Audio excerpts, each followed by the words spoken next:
Assalamualaikum warahmatullahi wabarakatuh. Innal hamdalillah nahmaduhu wa nasta'inuhu wa nastahdihi wa nastaghfiruh wa na'udzu billahi min shururi anfusina wa min sayyiati a'malina. May yahdihillahu fala mudilla lahu wa may yudlil falan tajida lahu waliyyan mursyida. Ashhadu an la ilaha illallah wahdahu la syarika lah wa ashhadu anna Muhammadan 'abduhu wa rasuluh. Allahumma salli wa sallim ala sayyidina Muhammad wa ala alihi wa sahbihi ajma'in. Subhanaka la ilma lana illa ma 'allamtana innaka antal alimul hakim. Wa qur rabbi adkhilni mudkhala sidqi wa akhrijni mukhraja sidqi waj'al li min ladunka sultanan nasira. Rabbi shrah li sadri wa yassir li amri wahlul 'uqdatam min lisani yafqahu qawli. Amma ba'd. Yang berbahagia Tuan Imam, Tuan Bilal, yang berbahagia pengurusi serta jawatan kuasa masjid, para asatizah, para hadirin, hadirat, muslimin, muslimat yang dikasihi Allah Subhanahu wa taala sekalian. Alhamdulillah, syukur dengan nikmatnya sama-sama kita semua dilanjutkan usia, dikurniakan sihat tubuh badan, dikurniakan keafiatan, dapat sama-sama kita berhimpun di masjid ini bagi mengimarahkannya dengan menggunakan salat berjemaah. Mudah-mudahan salat dan doa kita dimakbulkan oleh Allah Subhanahu wa taala. Alhamdulillah juga di atas pertemuan pada malam ini kita berada dalam halaqah ilmu, sama-sama kita niat i'tikaf. Mudah-mudahan keberadaan kita dalam masjid pada malam ini turut diganjari dengan pahala i'tikaf, di samping kita berada dalam majlis yang mulia, majlis yang turut dikunjungi oleh para malaikat Allah Subhanahu wa taala yang sentiasa mendoakan agar kita beroleh rahmat juga keampunan Allah Subhanahu wa taala. Hadirin sekalian, pada malam ini di kesempatan yang ada, insya-Allah kita akan kongsikan kata-kata hikmah, sabdaan Nabi sallallahu alaihi wasallam dan lain-lain. Diriwayatkan daripada Hatim Al-Asam. Hatim Al-Asam radhiyallahu anhu berkaitan tentang 4 perkara. Tanpa 4 pembuktian, ia adalah satu pendustaan. 4 benda tanpa 4 bukti maka adalah dusta. Man idda'a arba'atan bila arba'atin fa da'wahu kadhibah. Man idda'a hubbullah wa lam yantahi an maharimillah ta'ala fada'wahu kadhib. Wa man idda'a hubban nabi sallallahu alaihi wasallam wa kariha al-fuqara'a wal masakina fada'wahu kadhib. Wa man idda'a hubbal jannah wa lam yatasaddaq fada'wahu kadhib. Wa man idda'a khawfan nari wa lam yantahi an adh-dhunub fada'wahu kadhib.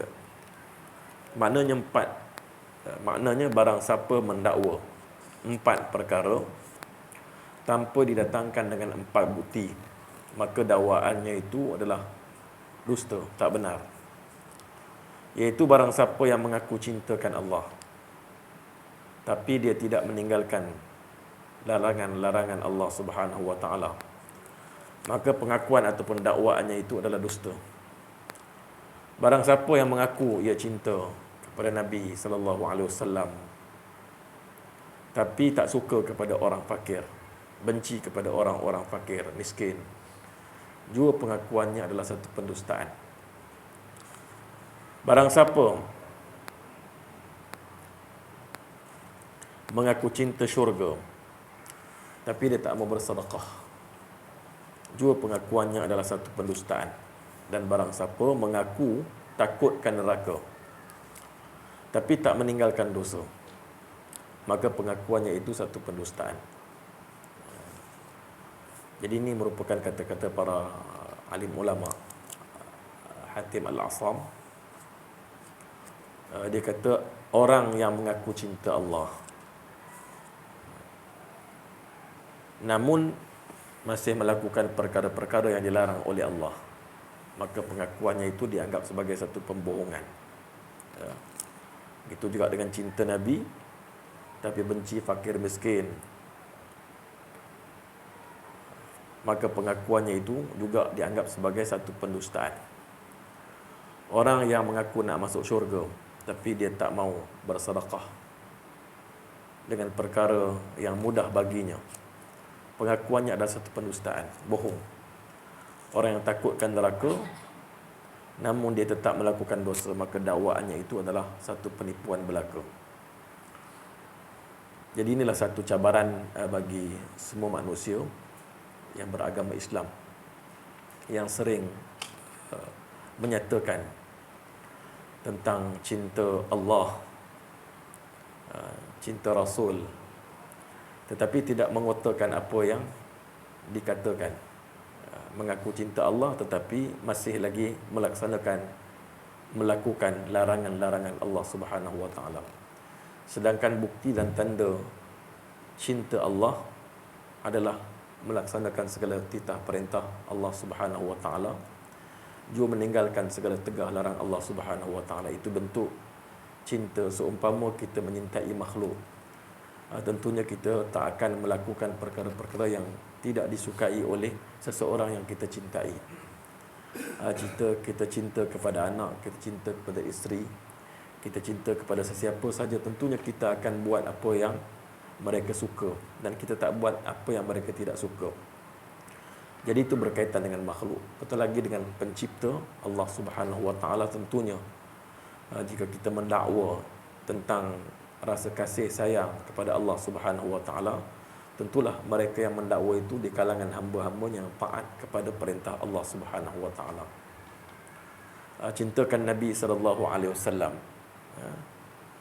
juga kena dibuktikan dengan menanamkan rasa kasih sayang kepada para fuqara dan masakin. Kerana Nabi sallallahu alaihi wasallam pembela ataupun membela golongan fuqara, golongan-golongan orang yang fakir dan juga orang-orang yang miskin. Dalam Al-Quran Allah Subhanahu wa taala menyebutkan dalam firman-Nya, in kuntum tuhibbunallah fattabi'uni yuhibbukumullah wa yaghfir lakum dhunubakum wallahu ghafurur rahim. Katakanlah, kalau kamu cintakan Allah, fattabi'uni, maka ikutlah Nabi sallallahu alaihi wasallam. Fattabi'uni, maka ikutlah, turutlah aku, yakni Nabi sallallahu alaihi wasallam, nescaya kamu akan dicintai oleh Allah. Fattabi'uni yuhibbukumullah, kamu nanti akan dicintai oleh Allah Subhanahu wa taala dengan mengikut Rasulullah sallallahu alaihi wasallam dalam segala aspek kehidupan. Rasulullah sallallahu alaihi wasallam menunjukkan kepada kita tentang akhlak, tentang pekerti, tentang adab, tentang cara ibadat, hubungan dengan Allah, hubungan dengan manusia. Rasulullah sallallahu alaihi wasallam memerincikan segala isi kandungan Al-Quran melalui hadis-hadis baginda sallallahu alaihi wasallam, yang kesemuanya atas tujuan untuk umatnya mengikuti baginda Nabi sallallahu alaihi wasallam. Jadi mereka yang cintakan Allah, tentunya pembuktian kepada kecintaan itu adalah menurut segala suruhan Nabi sallallahu alaihi wasallam, menyentuhi Nabi sallallahu alaihi wasallam dalam segenap aspek kehidupan. Dan dalam kata-kata Hatim Al-Asam, antara yang dicontohkan oleh Nabi sallallahu alaihi wasallam, di mana Nabi sallallahu alaihi wasallam cinta dan sayang kepada fuqara dan masakin, dan pembuktian kepada cinta kepada fuqara dan masakin iaitu dengan membela mereka, membela golongan-golongan yang susah, memberikan bantuan dengan cara bersedekah.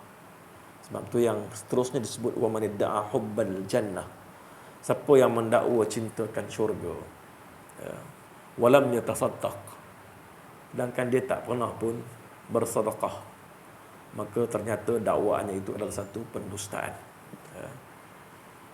Dakwa cinta syurga kena buktikan dengan, kena membenarkan dengan bersedekah kepada Allah, bersedekah kepada orang-orang yang memerlukan bantuan. Dan dalam Quran banyak sangat ayat Al-Quran yang menyentuh perihal tentang infak, tentang sedekah. Terlalu banyak ayat-ayat Al-Quran Karim yang menyatakan tentang tuntutan perkara itu, malahan satu perniagaan yang menguntungkan, yang menyelamatkan kamu daripada api neraka Allah Subhanahu wa taala dalam firman-Nya, ya ayyuhalladzina amanu hal adullukum ala tijaratin tunjikum min azabin alim tu'minuna billahi wa rasulihi wa tujahiduna fi sabilillahi bi amwalikum wa anfusikum dzalikum khairul lakum in kuntum ta'lamun. Wahai orang-orang beriman, nak tak aku tunjukkan kepada kamu satu perniagaan yang mana perniagaan itu menyelamatkan kamu daripada api neraka Allah. Tu'minuna billah, beriman kepada Allah dan hari akhirat, berjuang di jalannya. Jadi itu antara perkara-perkara yang menyelamatkan kita daripada api neraka Allah Subhanahu wa taala. Tunjikum min azabin, tu'minuna billahi wa rasulihi wa tujahiduna fi sabilillahi bi amwalikum wa anfusikum. Berjihad di jalan Allah dengan harta benda. Jadi itu yang dimaksudkan dengan infak ataupun sedekah. Berjihad di jalan Allah dengan harta benda kamu. Zalikum khairul lakum, itulah yang paling baik, itulah yang lebih baik untuk kamu kalau kamu mengetahui. Wa anfiqu mimma razaqnakum min qabli an ya'tiya ahadakumul maut fayaqul rabbi laula akhartani ila ajalin qarib fa asaddaqa wa akum. Itu ayat Al-Quran juga yang menjelaskan tentang sedekah. Apabila nak sampai ajal kematian, minta dilewatkan, ditangguhkan, maka kalau diberikan peluang kehidupan lagi, barulah dia akan bersedekah. Fa asaddaqa wa akum minas salihin. Aku akan bersedekah dan aku tergolong dalam kalangan orang-orang yang soleh. Jadi ini antara bentuk-bentuk penyesalan kerana tak bersedekah. Sedangkan syurga adalah dambaan semua orang. Semua orang-orang Islam mengimpikan akan syurga Allah Subhanahu wa taala, namun impian dan dakwaan cintakan syurga itu dia tidak semudah itu, kena dibuktikan dengan bersedekah dengan apa jua keadaan. Wa man idda'a khaufan nar wa lam yantahi anil dhunub fada'wahu kadhib. Itu juga orang yang mendakwa takutkan neraka tapi dia tak tinggalkan dosa. Ternyata dakwaannya itu adalah satu pendustaan.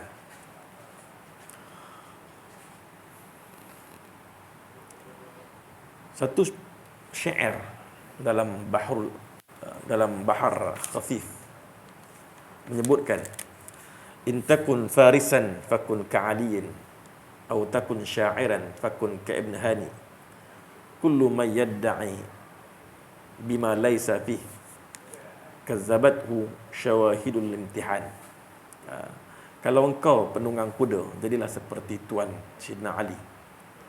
Dan jika engkau penyair, jadilah seperti Ibn Hani, seorang tokoh penyair, penyajak. Siapa pun yang mengaku dengan apa yang ada, yang tidak ada padanya, siapa pun yang buat pengakuan sedangkan pengakuan itu tak dibuktikan, tak ada pada dia, tak berlaku pada diri dia, maka perlu dibuktikan dengan sebarang ujian. Jadi maknanya setiap dakwaan itu perlu dikotakan, perlu dibuktikan. Nabi SAW dalam satu sabdaan yang diriwayatkan, hujibatin nar bisyahwat wa hujibatil jannati bil makarih, rawal Bukhari Muslim an Abi Hurairah. Neraka itu dibentengi ataupun dihalangi, ada benteng dengan hal-hal yang menyeronokkan. Maknanya kalau nak tembusi neraka itu kena layan perkara-perkara yang menyeronokkan. Jadi benda-benda yang menyeronokkan, yang menyenangkan. Jadi itu adalah antara kunci ataupun pembuka pintu-pintu neraka. Jadi orang yang nak masuk neraka ni senang sebab dia akan melaksanakan benda-benda yang mudah, benda-benda yang menyeronokkan, benda-benda yang nafsu nak. Jadi itulah neraka, pintu ataupun tembok pemecah kepada Neraka mudah lah. Maksud manusia ni dia nak benda-benda yang mudah, nak benda-benda yang senang. Tak nak benda-benda yang payah, yang susah. Sedangkan disebutkan dalam hadis itu wa hujjibatil jannati bil makarih. Dan syurga itu dibentengi ataupun dikelilingi dengan hal-hal yang menjemukan, hal-hal yang tidak disukai. Jadi nak tembusi syurga ni kena buat benda-benda yang menjemukan, yang tak disukai. Jadi nak ke syurga Allah Subhanahu Wa Taala kena melalui benda-benda yang menjemukan, benda-benda yang menyusahkan, benda-benda yang memerlukan kepada pengorbanan, benda-benda yang memerlukan kepada kesabaran. Nak datang ke masjid, nak datang ke surau memerlukan kepada pengorbanan, memerlukan kepada kesabaran. Nak i'tikaf dalam masjid, nak tunggu. Itu juga untuk kita menghabiskan wang ringgit kita untuk melakukan, untuk pergi ke Mekah, menunaikan haji yang wajib, juga menunaikan umrah yang sunat. Juga memerlukan kepada pengorbanan, memerlukan kepada ketabahan, memerlukan kepada kesabaran. Kan senang kumpul duit banyak-banyak, kemudian nak melakukan ibadat kepada Allah susah. Orang ramai, cuaca panas kalau musim panas, jadi bukan senang. Sedangkan duit bagi manusia tentunya kita gunakan, simpan lebih baik. Mungkin ada kata lebih baik pergi melancong, pergi ke China, pergi ke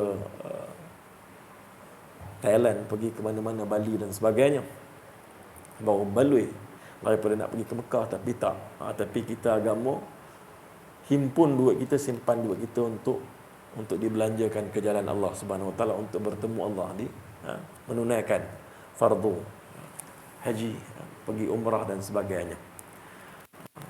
Hingga kan melancong pun ada tempat-tempat yang kita digalakkan melancong sambil kita menziarahi, dapat pahala, dapat berjalan dan dapat pahala. Tempat yang diberikan kepada kita ribuan pahala, ratusan pahala, berbanding dengan kita semayang di masjid, di rumah sendiri. Masjid tahan lagi ada 27 kali ganda. Kalau Mekah 1,500, Masjid Al-Aqsa kita tak dapat nak berada di sana. Jadi ke semua tempat-tempat ini, jadi kita diminta untuk menyimpan duit kita, kemudian kita pergi ke tempat-tempat yang disebutkan oleh Allah Subhanahu Wa Taala, digalakkan Nabi sallallahu alaihi wasallam untuk mendapatkan kita katakan pahala yang berganda. Di samping kita melihat kesan-kesan sejarah, fasiru fil ard fanzuru kaifa kana aqibatul mukadzibin. Fasiru fil ard, antara ayat Al-Quran yang mengajak kita supaya kita berjalan di atas muka bumi, lihat keadaan-keadaan yang berlaku, kesan-kesan sejarah yang ditinggalkan, yang kesemuanya boleh kita ambil iktibar untuk kita tidak menuruti jejak langkah mereka yang telah dibinasakan oleh Allah Subhanahu Wa Taala. Ya. Jadi disebutkan dalam hadis Nabi sallallahu alaihi wasallam, hujjibatin naru bisyahwat wa hujjibatil jannatu bil makarih. Neraka itu dibentengi oleh hal-hal yang menyeronokkan, sedangkan syurga itu dikelilingi dengan hal-hal yang menjemukan. Jadi untuk masuk neraka mudah, sebab melakukan benda-benda yang disukai oleh nafsu. Tetapi untuk masuk ke syurga payah, kerana kita akan melakukan sesuatu yang menjemukan, sesuatu yang kita tidak sukai, yang nafsu tak suka. Wa asa an tuhibbu syai'a wa huwa syarrul lakum. Dan kadang-kadang benda yang kamu tak sukai itulah, benda yang kamu sukai itulah yang akan mendatangkan kebaikan untuk kamu. Benda-benda yang kamu benci mendatangkan kebaikan, benda-benda yang kamu suka mendatangkan keburukan. Dalam konteks ini, untuk kita beroleh syurga Allah Subhanahu Wa Taala, kita perlu mendepani perkara-perkara yang menjemukan, perkara-perkara yang menyusahkan, atas tujuan untuk kita mengecapi nikmat syurga yang dijanjikan oleh Allah Subhanahu Wa Taala. Baik, seterusnya 4 ciri kebinasaan dan 4 tanda kebahagiaan. Diriwayatkan bahawa Nabi sallallahu alaihi wasallam bersabda, alamatus syaqawati arba'atun. nisyan adh-dhunub al-madiyah wa hiya 'inda Allah mahfuzah. Wa dhikrul hasanat al-madiyah wa la yadri aqbilat am ruddat. Wa nadharuhu ila man fawqahu fi dunya wa nadharuhu ila man dunahu fi tin. Yaqulu Allah aradtuhu wa lam yuridni fataraktuhu.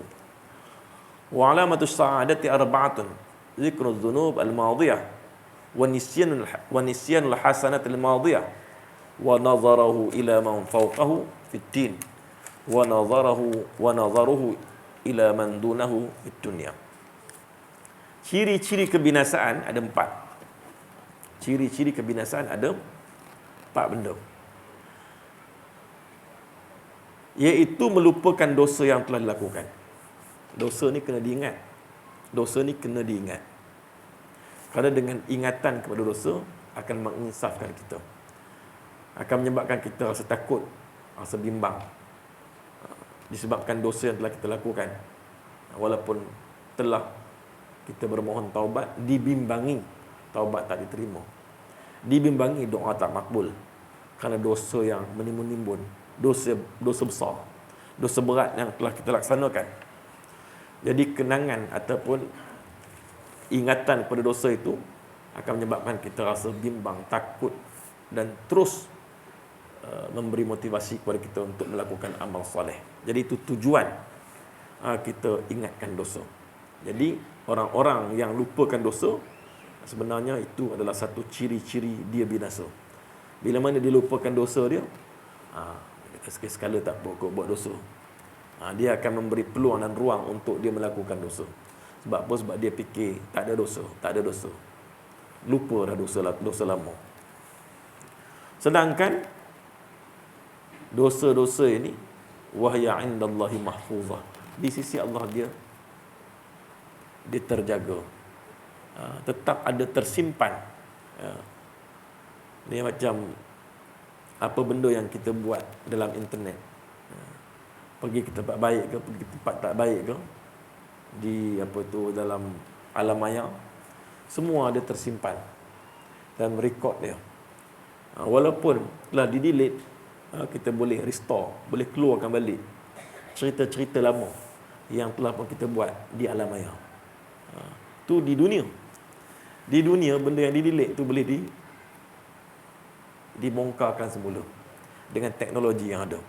Apatah lagi di hari akhirat, di mahkamah Allah Subhanahu Wa Taala tiada selindung.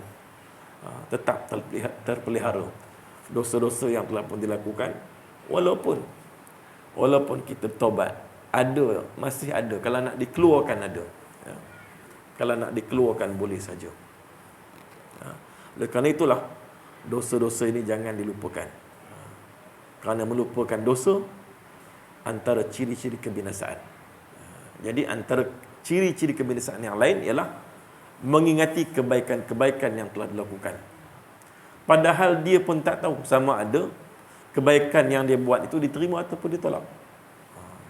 Jadi kebaikan tak apa kita lupa. Kebaikan kita lupa. Agar dengan lupa kepada kebaikan itu menyebabkan kita akan terus nak buat kebaikan demi kebaikan. Apabila kita ingatkan kebaikan, maka kita akan rasa banyak sangat kebaikan kita buat. Jadi manusia ini memang suka cerita tentang kebaikan-kebaikan yang pernah dibuat. Tak habis-habis menceritakan tentang kebaikan-kebaikan yang telah pun dilakukan dulu. Sekian-sekian cerita sejarah lama tentang jasa-jasa, khidmat-khidmat, bakti-bakti yang telah pun dia lakukan. Sedangkan tak tahu pun sama ada yang diterima oleh Allah Subhanahu Wa Taala ataupun tak diterima. Dibagi dengan penceritaan itu kepada orang lain, ungkitan kebaikan-kebaikan itu menyebabkan kebaikan yang dibuat itu tidak mendapat pahala di sisi Allah Subhanahu Wa Taala. Itulah yang paling dibimbangi. Lupakan tentang kebaikan, ingatkan dosa. Kerana ingati kebaikan itu antara ciri-ciri kebinasaan. Kemudian antara ciri-ciri kebinasaan yang lain ialah memandang orang yang lebih tinggi dalam perkara-perkara dunia dan memandang orang yang lebih rendah dalam perkara-perkara agama. Memandang orang-orang yang lebih tinggi dalam hal-hal keduniaan. Jadi kita bandingkan ataupun kita sentiasa melihat orang-orang yang lebih hebat dalam hal-hal keduniaan, pada harta bendanya, pada pangkatnya, pada kedudukannya, pada pengaruhnya, melihat kepada orang-orang yang lebih tinggi agar dia akan berusaha untuk mendapatkan apa yang ada pada manusia dalam hal-hal keduniaan, ya, tak kira dalam apa bentuk sekalipun. Jadi tentunya perkara itu menyebabkan dia akan semakin cinta dan sayangkan dunia, ya. Memandang orang-orang yang lebih tinggi dalam bidang keduniaan dan memandang orang yang lebih rendah dalam perkara keagamaan. Dalam hal-hal keagamaan pun tengok orang yang paling tak banyak amalannya, bandingkan amalan dengan amalan budak baru balik. Atau bandingkan amalan dengan orang baru masuk Islam. Bandingkan amalan dengan orang yang baru bertaubat daripada dosa-dosa besar.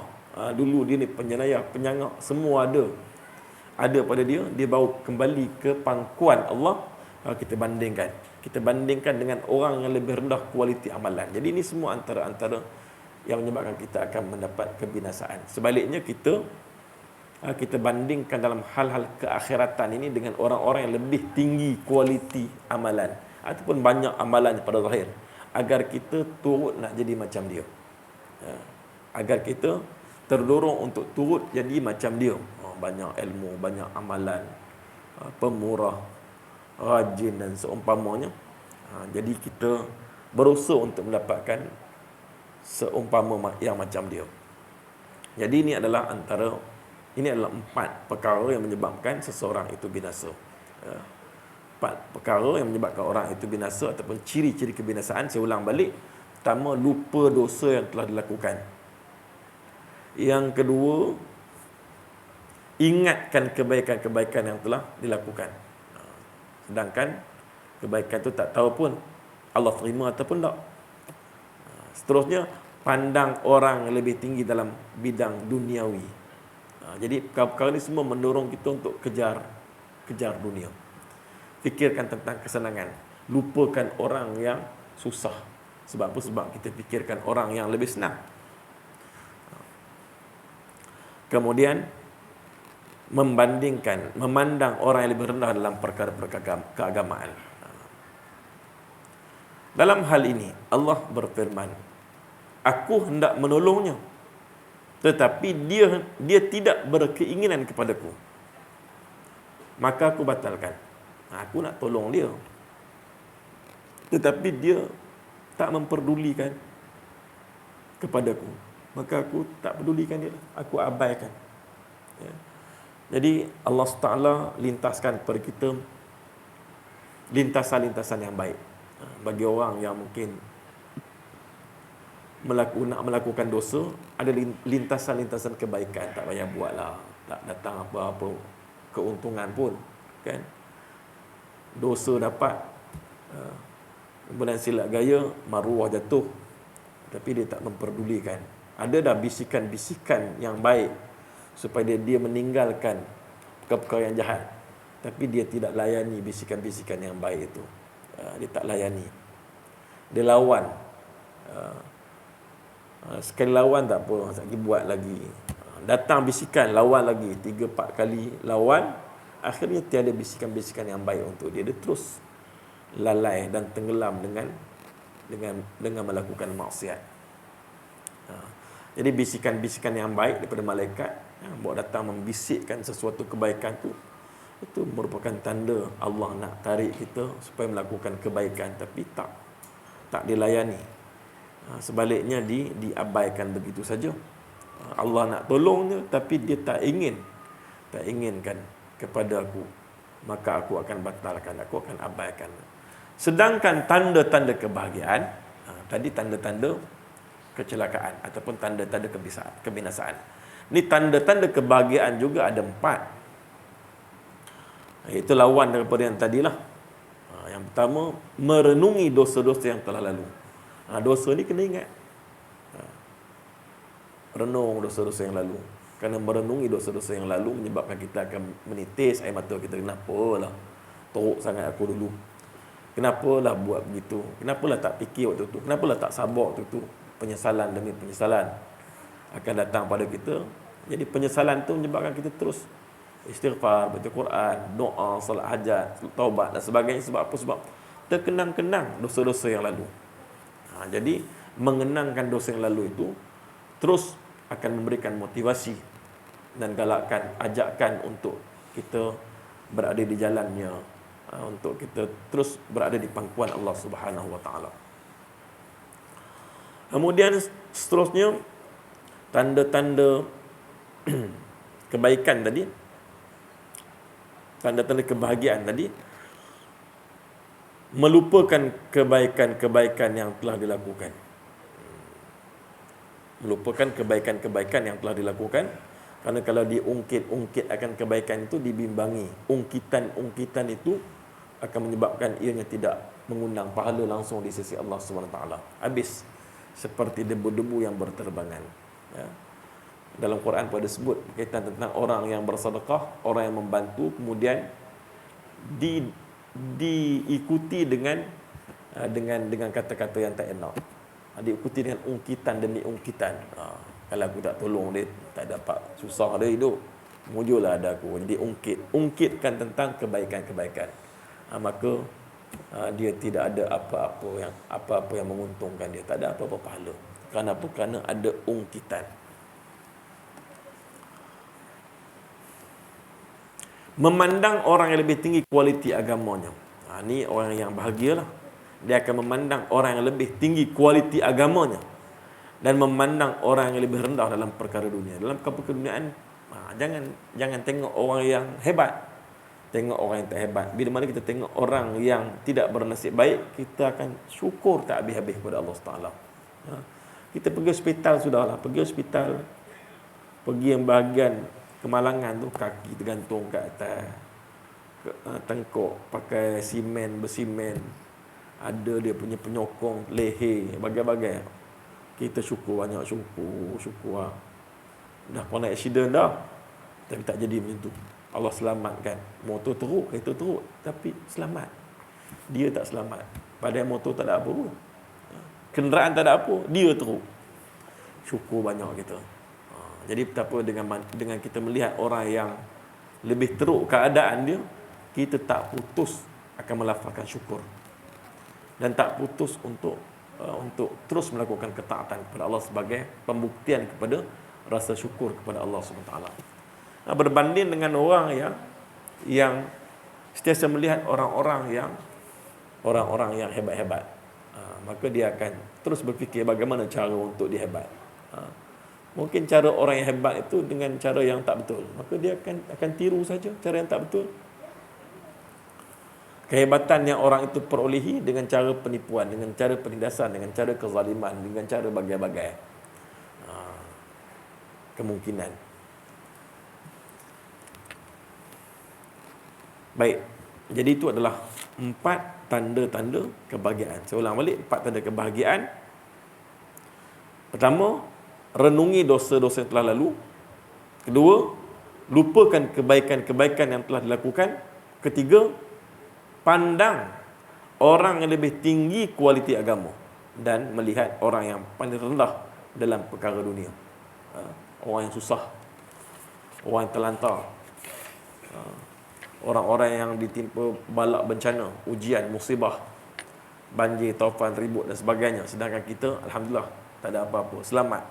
Tak pernah diuji rumah terbakar, tak pernah diuji rumah banjir, tak pernah diuji dengan kemalangan. Syukur banyak. Sebab Allah nak tarik harta kita ni mudah. Sekejap, sekelip mata saja.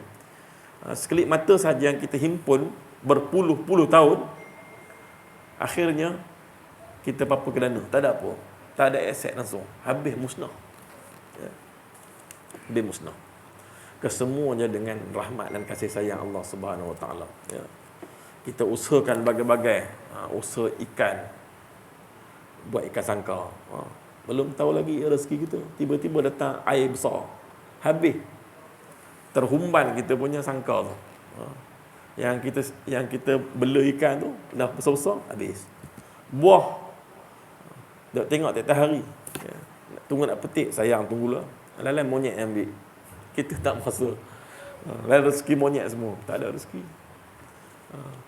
Jadi itu semua ketentuan Allah Subhanahu Wa Taala yang kita usaha macam mana pun, kalau bukan rezeki kita maka tak akan dapat. Yang betul-betul rezeki kita yang telah kita gunakan lah. Yang telah kita gunakan dan yang bermanfaatnya, yang telah kita sedekahkan, belanjakan tempat yang baik, itu confirm yang akan bawa kebaikan kepada kita. Yang tak dia belanjakan dalam bank tak tahu lagi. Harap selamat. Harap selamat. Ya. Kalau ada duit banyak pun negara perang, nak buat apa? Kan?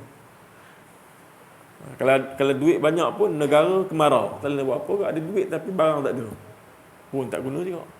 Jadi begitulah betapa kita ni amat memerlukan kepada Allah SWT. Pergantungan tu tetap kepada Allah. Walaupun kita memiliki bagai-bagai, tapi sekejap je benda tu jadi tak bernilai. Kita simpan duit, tiba-tiba duit tak laku, satu hari pula. Bagai-bagai. Simpan mah, tiba-tiba mah musnah, hilang, bawa dia banjir. Jadi bagai-bagai lah ujian Allah SWT. Hadirin yang dimuliakan oleh Allah SWT sekalian. Dan terakhir pada malam ni kita tengok satu kata-kata daripada sekumpulan para hukama, para cendekiawan Islam. Dia kata berkaitan tentang 4 panji-panji keimanan, tonggak-tonggak iman. Inna sya'airal imani arba'atun. Sesungguhnya panji-panji keimanan itu ada 4. Pertama, at-taqwa. Taqwa. Jadi bila dakwa beriman, pembuktian iman ni adalah takutkan Allah. Takutkan Allah ni artinya apa? Laksana perintah Allah, jauhi larangannya. Itu kata mudah makna takwa. Laksana perintah Allah, tinggalkan segala tegahannya.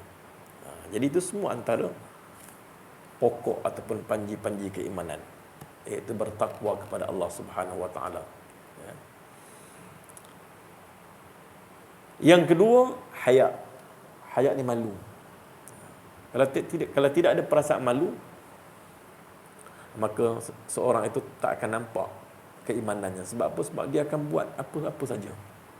Orang tak malu ni, dia akan melakukan apa-apa saja. Sampai peringkat dia buat dosa pun dia cerita ke orang. Dia tak rasa malu. Depan tok imam pun dia cerita. Depan ketua kampung pun dia cerita. Dia berbangga dengan dosa yang dia buat. Cerita menang judi, cerita menang itu dapat ini secara haram. Tak ada malu. Sebab tidak ada perasaan malu, itulah pun sebab apa? Sebab dah bergelumang dengan dosa. Bila selalu bergelumang dengan dosa, maka dia tidak ada malu. Tak ada malu lagi. Jadi bila tidak ada malu, seumpama tidak ada iman. Pembuktian iman itu tak ada. Jadi kita ni kalau berdosa, jangan cerita kat orang dosa-dosa pernah kita buat. Taubat kepada Allah SWT. Jangan ceritalah dosa. Yang seterusnya syukur. Orang yang dakwa beriman ni dia sentiasa syukur. Terima kasih dengan Allah SWT. Alhamdulillah. Dan terus melakukan ketaatan kepada Allah sebagai pembuktian syukur. Syukur di atas nikmat-nikmatnya. Nikmat panjang umur.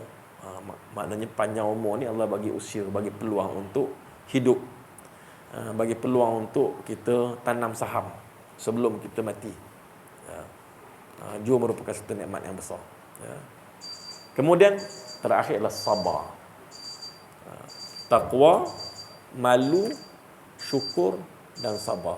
Tunggak ataupun nilai iman ni adalah sabar. Setiap hari kita akan sabar. Setiap hari. Sebab setiap hari ada ujian. Hari ni ada pelbagai ujian yang telah pun kita lalui. Ujian daripada kita marah, sabar daripada marah. Ada banyak perkara sebab nak marah ni, tapi sabar. Sabar, berkorban. Korban dan sabar ni merupakan perkara yang kita buat tiap hari. Tiap hari kita akan ada pengorbanan dan ada kesabaran. Kerana kehidupan itulah ujian. Orang yang tenang, orang yang bertakwa, orang yang beriman dan yang bertakwa, mereka akan tenang dalam menghadapi ujian hidup. Dia faham, ini ujian. Ini ujian hidup. Senyum je, terima ujian. Ya. Jadi orang yang berat dalam menerima ujian, tentunya orang sahabat-sahabat kita di Palestin. berat ujian mereka, tapi mereka tetap tenang kerana mereka beriman. Mereka memiliki nikmat yang paling besar, iaitu nikmat iman Islam.